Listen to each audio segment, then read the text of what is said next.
Good morning, good afternoon, or good evening, whatever time of the day it is you are joining us for this. This is the Tulsa World Scene podcast. I'm joined here, as I am regularly, by the lovely and talented Jimmie Tramel and the lovelier and talented Grace Wood. And we are here to talk about whatever has been occupying us over the past week that we will be sharing in the pages of the Tulsa World, available at fine newsstands everywhere or online at tulsaworld.com. Before we get to our local stuff, we do want to make notice of a national tragedy. The Choco Taco has been discontinued. How many of there's only three of us? Which of you have actually had a Choco Taco, and how long ago was it? I can vividly remember my last Choco Taco. I used to go to summer camp every year, and I would bring a few dollars, or all the kids would bring a few dollars with us to the camp to purchase things from like the camp canteen, like little snacks and stuff. And I remember really budgeting out my money so I could get a Choco Taco every week when the canteen opened. And I remember it being a very fond memory and also very messy. They really do get messy, but it was always worth it. So RIP Choco Taco. Just to be clear for the people who don't know, Choco Taco was not number 19 on the Casa Bonita menu as some kind of entree. It is a dessert snack. It's ice cream, basically in a waffle shell taco type thing. And it's pretty amazing. I mean, I've had one. I think we did like maybe a 5 to find ice cream treats maybe several years ago, and I sampled many things from an ice cream truck. And take one for the team, fell in the hand grenade for the sake of us all. And I'd not had one until then, and it was surprisingly really good. I'm trying to think. Oh dear, decades is what I recall. But what I recall is expecting the shell to, and I don't know why, I guess, but anyway, expecting the shell to be crunchy like a waffle cone, and instead it was more kind of gordita type. It was kind of soggy, and because of that, as Grace pointed out, you bite into it and everything shoots out the back. So don't ever, you could always tell somebody having their very first one because they took it completely out of the wrapper. Rookies. Yeah. Rookies. Yeah. Noobs. So but looking at it now, and like I said, I had not given it any thought until they announced that it was discontinued. That it was actually light ice cream is how it's billed. It's light ice cream in a sugar waffle cone taco with chocolate flavored swirl and chocolate flavored topping and peanuts. So the only thing that is not the only food or ingredient list that or ingredients in the list that isn't modified are the little chunks of peanuts that are sprinkled into the chocolatey filling. So who knows what was in the thing? And I think one reason why it was popular is just simply it's fun to say, I'll have a Choco Taco. I mean, you can't help but kind of laugh when you say that, and then you take the first bite and you start to cry. But anyway, well, so the Choco Taco is dead. Long live the Choco Taco. But honestly, in the world of fast food treats, does anything really die? I mean, they're like comic book heroes. I took a McRib out at the stroke of midnight, shot it with a silver bullet, and the thing still comes back. So I have I'm thinking that in some way, shape, or form, we'll see the Choco Taco again. Yeah, Motley Crue said they would never perform again after their farewell tour, right? And now they're performing again. So I know they've Choco said Taco, you're on deck. I know some things have said goodbye more often than the Judds, but anyway, um, well, speaking of something that came of age or came into being in the mid-century, Grace, you have something about another unusual bit of mid-century creation. Yes. So for this Saturday, I have a short story about a really unique home that recently came up for sale in Tulsa. It's called the Osher House. It's a really just beautiful, unique home that was built in 1963 by the architect Blaine Email. And he was a protege of the famous architect Bruce Goff, who has created so many iconic pieces of Tulsa architecture that we know today. And this home is really unlike any I've ever written about before. It's a mid-century modern home, and it's just full of really colorful glass accents, natural stone, and cool tile work, and just tons of windows that really allow the natural light to come through and almost create like a kaleidoscope effect in the house. I read another article about it that sort of described it as like being in a jewelry box. And some have also called it the Flintstone house because of all the stone that's used. And to me, it almost feels like being inside an aquarium or a natural terrarium of sorts with all the beautiful colors and natural materials that are used. And so, yeah, it's just a really cool home. I'm excited to see, what happens with it. I could see it being made into like a cool destination Airbnb or something. So who knows what the future holds for it. But the realtors have provided us with some really stunning photos of the home. So if you want to see what we've been talking about and learn more about the home's history, it'll be in this Saturday's Tulsa Worlds as well as on our website. Grace has had the Jetsons house now and the Flintstones house. And I did some quick research and found out that the Flintstones did predate the home by 3 years.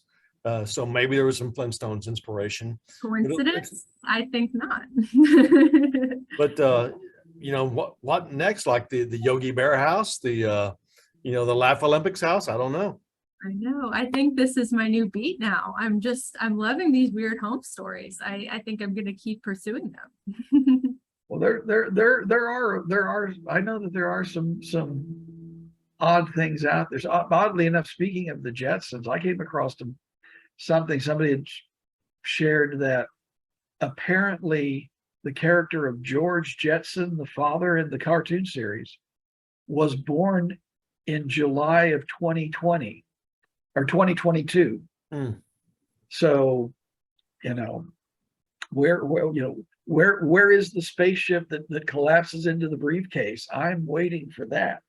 So in like 16 years, we can look forward to the coming of Jet Screamer, who, as you know, said "eep op or ah" means I love you. Yeah, eep op or ah. Yeah, never mind. I went way off on a Jetsons tangent there and lost everyone. So please go back. Well, we like you, Jimmie, as a friend. I'll fix that. Okay, all right. Well, speaking of fixing, you have you will be fixing us with another preview of Reservation Dogs coming up. Is that right? Yeah, there's a Friday premiere, red carpet premiere at River Spirit Casino, and some of the actors will be there along with Sterling Harjo, which is awesome. I mean, I can count on one hand how many red carpet premieres we get here for anything, so that's cool. But in advance of this, I got a phone interview with Wes Studi, who surprised us all when he popped up as the character Bucky in the fifth episode last year, Come and Get Your Love. And Bucky will be returning to season 2, Reservation Dogs. Love the show. I wish everyone on the show first season would come back. He said, maybe I'll get my wish. So we'll meet a little bit of Wes Studi as it pertains to Reservation Dogs on Friday in Friday's Tulsa World. And then we'll have a bigger story, a longer story on West Studi in the next issue of Tulsa World Magazine. Okay, all right. Well, one of the things that is not quite ready for public consumption, but we'll have an update on is what is now being billed as the Jazz Depot, the old Tulsa Union Station that was the home of the Jazz Hall of Fame for a number of years, and um, has had an unfortunately checkered past. But they are there's a new group of people behind it. They are going to be emphasizing the Art Deco quality of the structure, and emphasize that in the interior. And we'll have a little story about that. We'll try to talk with the architect, and later we'll be able to get a actual walk around in probably early next month, and we'll do a bigger story on that. Well, you mentioned that we haven't had a whole lot of red carpet moments, but certainly we had one about 40 years ago, did we not? Or did that not? Or did that happen here? There was a premiere of this film that you're mentioning in 1982. Tex was filmed in Tulsa. I should say filmed primarily in Bixby and Broken Arrow, some parts of it in Tulsa. But this was the first of 3 movies based on S.E. Hinton books that were filmed in Tulsa in basically slam bang fashion, because you had Tex in 1982, you had The Outsiders in 1983, and again Rumblefish also in 1983, just bang, bang, bang S.E. Hinton films. But Tex, the movie that started it all, is 40 on Saturday. And they will have a movie on the lawn screening on the Outsider at the Outsiders House Museum Saturday night, if anybody wants to go see it.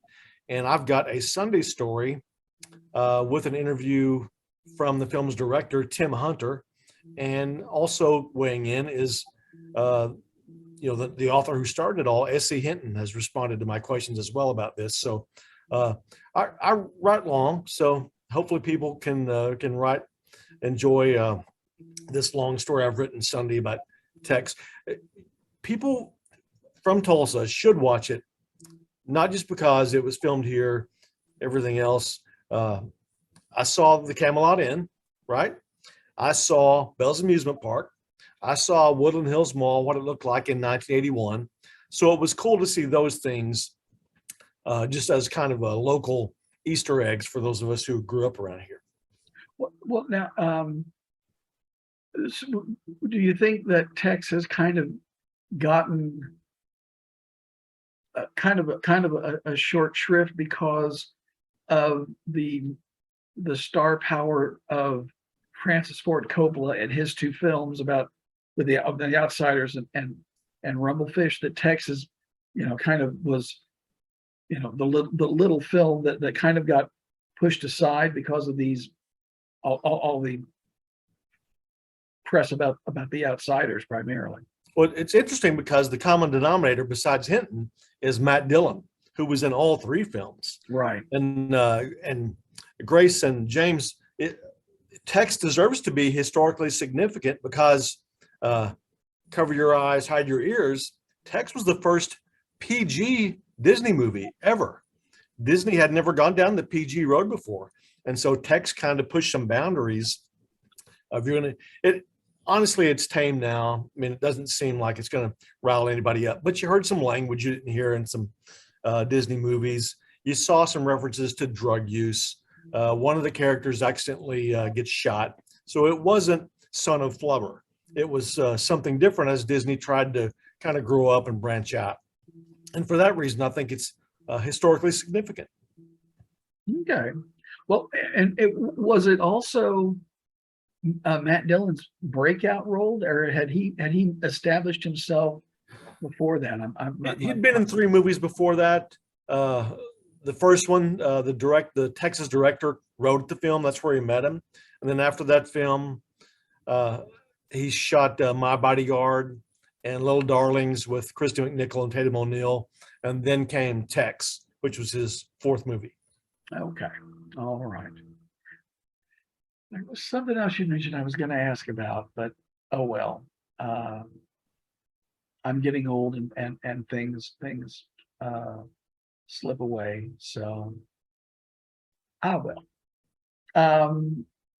s- we started out with food. I'll finish up with a sort of a teaser of what we've got coming up next week. Our review will be of Tacos Los Hermanos. This is the new location. It's the original location is on 21st Street and 129th, and on the east side. And it's been there for a number of years, and they've just now taken over a spot on Admiral Boulevard that a lot of things, a lot of restaurants has passed through this little square building, and I hope that they will be able to last a little longer than most. So, but we'll have that coming up in a future issue of the Tulsa World. Where is this located at? Well, it's on it's between Memorial and Sheridan. It used at one point it was the western or the eastern outlet of Linda Mar Burgers. Okay. And then it was a chicken place called Cluckers with a K, that all the other members of my family liked because they could get both fried chicken livers and fried chicken gizzards there. That particular gene passed me by, thank goodness. But my late wife was in the medical field, and she refused to eat, quote, anything that filters the blood of another creature. So she has a point. What is a gizzard? Grace, do you have a gizzard? Does James have a gizzard? I don't know. What is a gizzard? I don't know, but I do. Have you guys heard of the band King Gizzard and the Lizard Wizard? No, was that in Harry Potter or something? I don't know. Real band. They're a real band and they're really good. So when you said Gizzard, that's what I thought of. But they're just like one of those jam bands who like each song is like 11 minutes long, and they release like 5 albums a year. They're like extremely prolific. Wow. Yeah. And I'm going to see them on Halloween. So Huh. Well, if they're putting out 10, 15-minute songs, that fills up a disc pretty fast. You only have to, but anyway.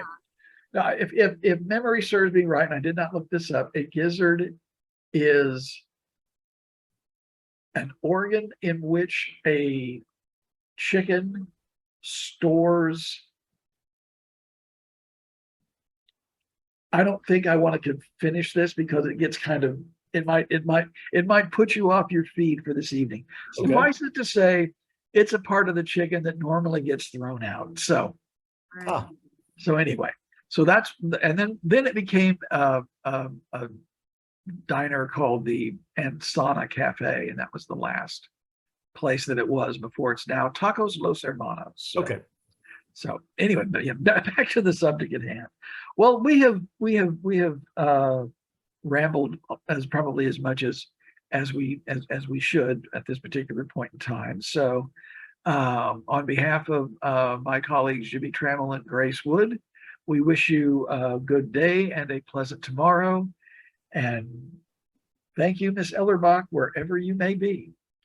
Behave. bye.